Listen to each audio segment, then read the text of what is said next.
ನೇರವಾಗಿ ನಿಮಗೆಲ್ಲ ಗೊತ್ತಿದೆ. ನಾನು ಆಲ್ರೆಡಿ ನಿನ್ನೆ ಧಾರವಾಡ ಪ್ರೆಸ್ ಮೀಟ್ ಹೇಳಿದ್ದೀನಿ, ಇವತ್ತು ಬೆಳಗಾವಿ ಪ್ರೆಸ್ ಮೀಟ್. ನನ್ನ ನಾಲಿಗೆಯನ್ನು ಹೇಳಿ ಯಾಕೆ ನಾವು ಹೊಲಸು ಮಾಡ್ಕೊಳ್ಳಿ. ಈಗ ನೋಡ್ರಿ, ಅಲ್ರಿ ಯಡಿಯೂರಪ್ಪನವರು ಮಾಡಿರ್ತಕ್ಕಂಥ ಕುತಂತ್ರ, ಅವತ್ತು ಮೀಸಲಾತಿಯನ್ನು ಕೊಡ್ಲಾರಕ್ಕೆ ಒಂದು ಕುತಂತ್ರ ಮಾಡಿದರು. ಇವತ್ತು ಬಸವನಗೌಡ ಪಾಟೀಲ್ ಯತ್ನಾಳ್ ಜನಪ್ರಿಯತೆ, ಎಲ್ಲಿ ಅವರು ರಾಜ್ಯದ ಮುಖ್ಯಮಂತ್ರಿ ಆಗ್ತಾರೋ, ಎಲ್ಲಿ ಅವರು ರಾಜ್ಯಾಧ್ಯಕ್ಷರಾಗ್ತಾರೋ, ಈ ಒಂದು ಹೊಟ್ಟೆ ಕಿಚ್ಚು ಕಾರಣಕ್ಕೋಸ್ಕರವೇ ಇವತ್ತು ಕುತಂತ್ರ ಮಾಡಿದ್ರೆ ಅಂತ ಅನುಮಾನ ನಾನು ಹೇಳ್ತೇನೆ, ಇಡೀ ರಾಜ್ಯ ಜನತೆ ಹೇಳ್ತೇವೆ, ಇಡೀ ಸೋಷಿಯಲ್ ಮೀಡಿಯಾ ಹೇಳ್ತಾ ಇದೆ. ಆ ಕಾರಣಕ್ಕೋಸ್ಕರವಾಗಿ ಅವತ್ತು ಮೀಸಲಾತಿಗೆ ವಿರೋಧ ಮಾಡುವಂಥ ಮನಸ್ಸುಗಳೇ ಇವತ್ತು ಬಸವನಗೌಡ ಪಾಟೀಲ್ ಯತ್ನಾಳ್ ಕುತಂತ್ರ ಮೂಲಕವಾಗಿ ಉಚ್ಚಾಟನೆ ಮಾಡೋ ಪ್ರಯತ್ನ ಮಾಡಿದ್ದಾರೆ. ಬಸವನಗೌಡ ಯತ್ನಾಳ್ ಅವರು ನಿಮ್ಮ ಸಮಾಜದ ಒಬ್ಬ ಪ್ರಭಾವಿ ನಾಯಕರು, ಅವ್ರಿಗೆ ಈ ರೀತಿ 6 ವರ್ಷ ಉಚ್ಚಾಟನೆ ಆದ ತಕ್ಷಣ ನಿಮ್ಮ ಸಮಾಜ ತಕ್ಷಣ ಬೀದಿಗಿಳಿದು ಹೋರಾಟ ಅವರ ನೆರವಿಗೆ ಧಾವಿಸಬೇಕಾಗಿತ್ತು. ಎಲ್ಲ ಕಡೆ 13ನೇ ತಾರೀಕಿಗೂ ಎಲ್ಲ ಕಡೆ ನಮ್ಮ ಸಮಾಜದವರು ಪ್ರತಿಭಟನೆ ಮಾಡಕತ್ತಾರೆ. ಈಗಾಗಲೇ ಗೋಕಾಕ್ ತಾಲೂಕಿನ ಫಸ್ಟ್ ಬಳುಗೋಳಹಳ್ಳಿಯವರು ಅವ್ರು ಇವತ್ತು ಅಲ್ಲೇ ಪ್ರತಿಕೂಲ ಮಾಡೋ ಪ್ರತಿಭಟನೆ ಮಾಡಿದ್ದಾರೆ. ಬೈಲಹೊಂಗಲ ತಾಲೂಕಿನವ್ರು ಈಗ ತಾನೇ ಬೈಕ್ ರ್ಯಾಲಿ ಮಾಡಿ ಪ್ರತಿಭಟನೆ ಮಾಡಿದ್ದಾರೆ. ವಿಜಯಪುರದ ಪ್ರತಿಭಟನೆ ಸಮಾಜದವರು ನೋಡ್ರಿ, ಆಯಾ ತಾಲೂಕು ಮಟ್ಟದಲ್ಲಿ, ಜಿಲ್ಲಾ ಮಟ್ಟದಲ್ಲಿ ನಮ್ಮ ಸಮಾಜ ವಾಲಂಟಿಯರ್ ಪ್ರತಿಭಟನೆ ಮಾಡಕತ್ತಾರೆ. ರಾಜ್ಯ ಮಟ್ಟದ ಪ್ರತಿಭಟನೆಯನ್ನು ಬೆಳಗಾವಿಯಲ್ಲಿ ಏಪ್ರಿಲ್ 13 ತಾರೀಕು ಮಾಡ್ತೀವಿ. 10ನೇ ತಾರೀಕು ಒಳಗಾಗೇ ಆದೇಶ ಪತ್ರ ಪಡೆದೇ ಹೋದರೆ 13 ಪ್ರತಿಭಟನೆ ಸಮಿತಿ ಮಾಡ್ತೀವಿ. ಅವತ್ತು ನಮ್ಮ ಅಂತಿಮ ನಿರ್ಧಾರವನ್ನು ನಾವು ಕೈಗೊಳ್ತೀವಿ. 13 ತಾರೀಕು ಅನೌನ್ಸ್ ಮಾಡ್ತೀವಿ ನಾವು. 13 ತಾರೀಕಿನ ಬೃಹತ್ ಪ್ರತಿಭಟನಾ ಸಭೆಯಲ್ಲಿ ಪಂಚಮ ಸಾಲಿಗಳ ನಡೆ ಏನಂತ ಅವತ್ತು ನಾವು ಅನೌನ್ಸ್ ಮಾಡ್ತೀವಿ. ನಾವು ಅಂತ ನೋಡ್ರಿ, ಈಗಾಗಲೇ ಅವರು ಲಾಠಿ ಹೊಡೆದು ಅವಮಾನ ಮಾಡಿದ್ರು, ಅವ್ರನ್ನೂ ದೂರಿಟ್ಟೇವಿ.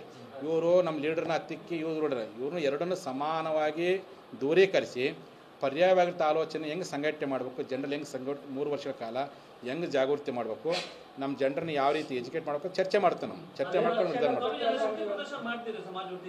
16ನೇ ಶಕ್ತಿ ಪರೀಕ್ಷೆ ಮಾಡ್ತೀವಿ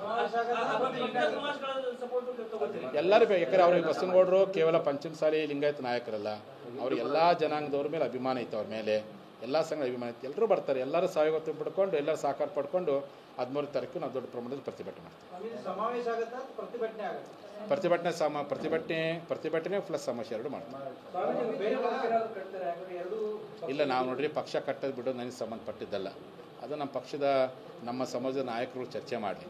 ನಾನು ಅದಕ್ಕೆ ಹೇಳ್ತೀನಿ, ಬಸವನಗೌಡ ಪಾಟೀಲ್ ಯತ್ನಾಳ್ ಅವರು ಈ ಉತ್ತರ ಕನ್ನಡ ಅಭಿವೃದ್ಧಿ ಕುರಿತಾಗಿ, ಲಿಂಗಾಯತ ರಾಜಕೀಯ ಪ್ರಾತಿನಿಧ್ಯಕ್ಕೋಸ್ಕರವಾಗಿ, ಅಪ್ಪರ್ ಕೃಷ್ಣ ಪ್ರಾಜೆಕ್ಟಿನ ಅನುಷ್ಠಾನಕ್ಕೋಸ್ಕರವಾಗಿ ಯಾವುದೇ ನಿರ್ಧಾರಗಳನ್ನು ತೆಗೆದುಕೊಳ್ಳಿ, ಅವರು ಸಾಮಾಜಿಕ ನಿರ್ಧಾರ ಅಥವಾ ರಾಜಕೀಯ ಯಾವುದೇ ನಿರ್ಧಾರ ತೆಗೆದುಕೊಂಡು ಅವ್ರ ನಿರ್ಧಾರ ಜೊತೆ ನಾವು ಇಡ್ತೀವಿ.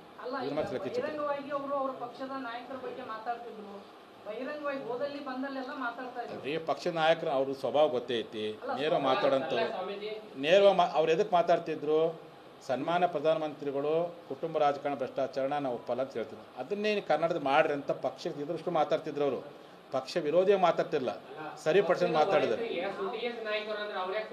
ಅಲ್ಲ, ಅದನ್ನ ಕುತ್ಕೊಂಡು ಸರಿಪಡಿಸ ಪ್ರಯತ್ನ ಅಲ್ರಿ. ಈಗ ಅಂತ ಅವ್ರಕ್ಕಿಂತ 1000 ಪಟ್ಟು ತಪ್ಪು ಮಾಡಿದವರು ಪಕ್ಷ ಹೊಡೆದಂತ ಭಾಳ ಜನ, ಅವ್ರಿಗೆ ಯಾಕೆ ಕ್ಷಮಿಸಿರಿ ನೀವು? ನಾವು ಒಬ್ಬ ವ್ಯಕ್ತಿ, ಅವ್ರು ನಮ್ಮ ಸಮಾಜ ಮೀಸಲು ನಾಯಕರ ಕಾರಣಕ್ಕೆ ನಾವು ಇವತ್ತು ಅವ್ರಿಗೆ ಬೆಂಬಲ ನಿಂತೇವೆ. ಅವ್ರು ಅಲ್ಲ ಅಲ್ರಿ, ನಮಗೆ ನೋಡ್ರಿ, ನಮ್ಮ ಹೋರಾಟಕ್ಕೆ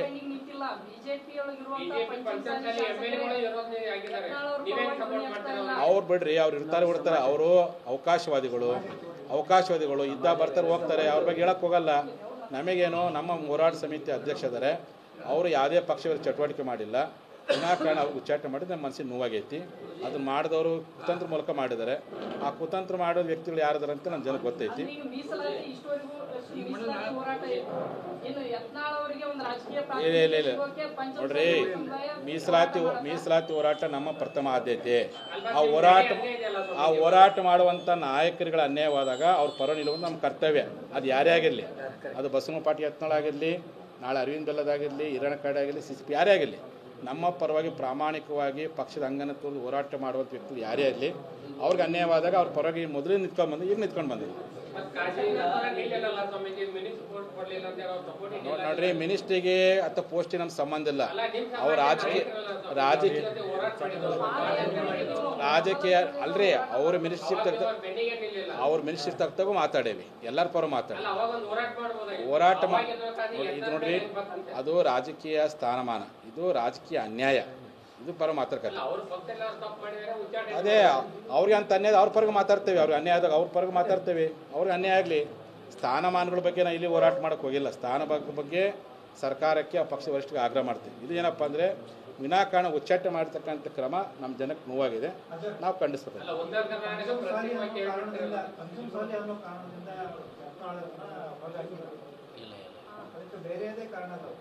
ಅಲ್ಲ ಅವ್ರು ಸಾವಿರ ಅವ್ರ ಕಾರಣ ಹೇಳ್ಬೋದು. ನಮಗೇನು ಕಾರಣಪ್ಪ ಅಂದರೆ ನಮಗೆ ನಮ್ಮ ಜನಾಂಗ ಬೆಳವಣಿಗೆ ಸಹಿಸ್ಕೊಳ್ಳೋದು ಮಾಡ್ಯಾರ ಅಂತ ನಾವು ತಿಳ್ಕೊಂಡೇವೆ.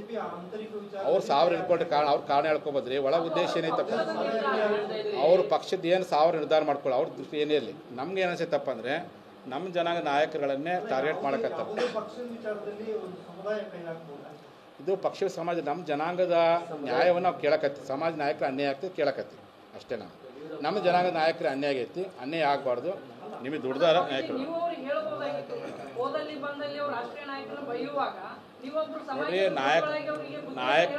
ನಾಯಕರನ್ನ ಬೈದ್ರೆ ಮಾಡಿದರೆ ನಾಯಕರನ್ನ ಬೈದ್ರೆ ಮಾಡಿದರೆ ಕುಳಿತು ಬಗೆಹರಿಸುವಂಥ ಅವಕಾಶ ಪಕ್ಷ ವರಿಷ್ಠರಿಗೆ ಅವಕಾಶ ಇತ್ತು. ಸಂಧಾನ ಮಾಡುವಂಥ, ಹೊಂದಾಣಿಕೆ ಮಾಡುವಂಥದ್ದು. ಉಚ್ಚಾಟ ಮಾಡುವಂಥ ಕ್ರಮ ಸರಿಯಲ್ಲ ಅಂತ ನಾ ಹೇಳ್ತಾರೆ.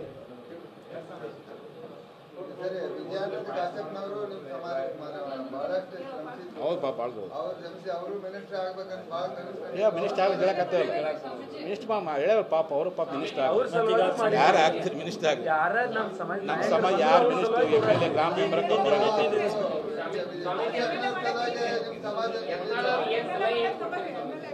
ಬಸವಣ್ಣ ಪಾಟೀಲ್ ಯತ್ನಾಳ್ ಬೆಳಗ್ಗೆ ದೂರ ಮುಖಾಂತರ ಸಂಪರ್ಕ ಮಾಡಿದ್ದೀನಿ. ಯಾವ ಕಾರಣಕ್ಕೂ ನೀವು ಧೃತಿಗೆಡಬೇಡ, ಅವರ ಧೃತಿಗೆಟ್ಟಿಲ್ಲ, ಧೈರ್ಯವಾಗಿದ್ದಾರೆ. ನನಗೆ ಅವ್ರು ಧೈರ್ಯ ಹೇಳ್ಯಾರೆ. ಸಮಾಜ ಅವ್ರ ಪರವಾಗಿದೆಯಲ್ಲ ಅಂತ ಮಾತು ನಾನು ಹೇಳಿದನಿಲ್ಲ. ಅಲ್ಲ, ನಾನು ಹೇಳಿದ್ದೇನಪ್ಪ ಅಂದರೆ ಅವರು ತಮ್ಮ ಗಟ್ಟಿತನದಿಂದ ತಮ್ಮ ಕೂಗು ಏನಿದೆ ಉತ್ತರ ಕರ್ನಾಟಕ ಅಭಿವೃದ್ಧಿ, ನಮ್ಮ ಸಮಾಜ ಮೀಸಲಾತಿ ಹೋರಾಟ, ಅವರ ಸಿದ್ಧಾಂತಗಳ ಬಗ್ಗೆ ಏನು ಹೋರಾಟ ಮಾಡೋದು ಗಟ್ಟಿಯಾಗಿ ಮುಂದುವರಿಸಲಿ.